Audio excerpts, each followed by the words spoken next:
सभी दोस्तों को वंदे मातरम, जय हिंद। आज हम लोग जो है भगवद गीता का श्लोक नंबर 2 पढ़ने के लिए जा रहे हैं। आइए उसके विषय में जानिए कि एक-एक शब्दों का अर्थ क्या कहता है। दोस्तों, हम जो बता रहे हैं एक-एक शब्दों का अर्थ, यही जो है संपूर्ण भारत में कोई नहीं बताता है। इसी कारण से भागवत गीता को पढ़ना क्या होता है, काफ़ी मुश्किल हो जाता है, क्योंकि उसका एक-एक शब्दों का अर्थ पता नहीं चलता है।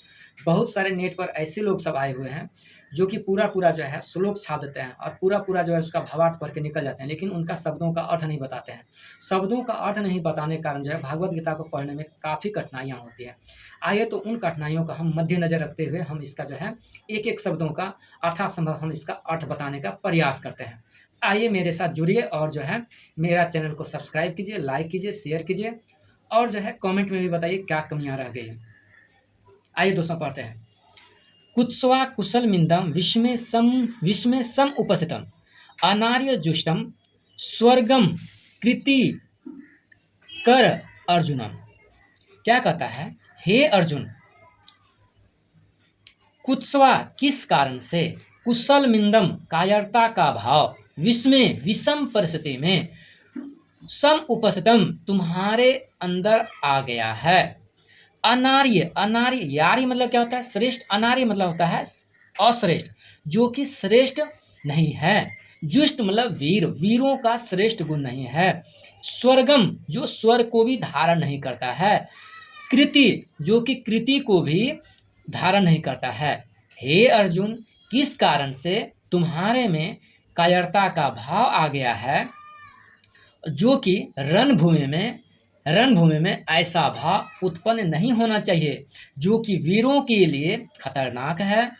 और ऐसे गुण न तुम्हें जो है स्वर्ग को दे सकता है, न ही तुम्हें कृति प्रदान कर सकता है। तो ये बात जो है अर्जुन जो है रणभूमि में बता रहे हैं।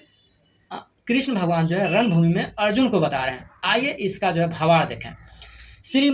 श्री भगवान बोले, हे अर्जुन, तुझे इस असमय में यह मोह किस हेतु से प्राप्त हुआ है, अर्थात किस कारण से प्राप्त हुआ है, क्योंकि न तो यह श्रेष्ठ पुरुषों द्वारा आचरित है, न ही स्वर को देने वाला है और न ही कृति को करने वाला है। श्लोक नंबर 2 है ये। प्रश्न तो, इदम विशेषण के सहित कस्मलम पद किसका वाचक है, क्वेश्चन मार्क, तथा तुझे इस असमय में यह मोह किस कारण से प्राप्त हुआ है, इस वाक्य का क्या अभिप्राय है। उत्तर, इदम विशेषण के सहित कस्मलम पद यहाँ अर्जुन की मोह जनित शोक और कायरता का भाववाचक है।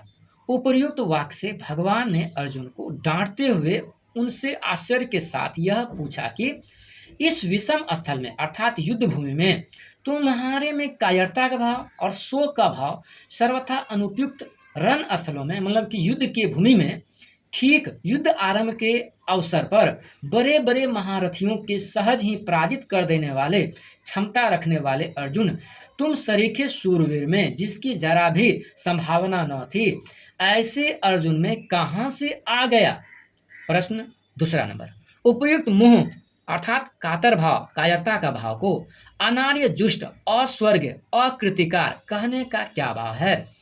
इससे भगवान ने अपने उपर्युक्त आश्चर्य को सहेतुक मतलब सहेजतुक में बतलाया है। अभिप्राय यह है कि तुम जिस भाव से व्याप्त हो रहे हो अर्जुन, यह भाव न तो श्रेष्ठ पुरुषों द्वारा सेवित है, न ही स्वर को देने वाला है और न ही कृति फैलाने वाला है। इससे न तो मोक्ष सिद्धि हो सकती है और न धर्म तथा अर्थ और भोगों की।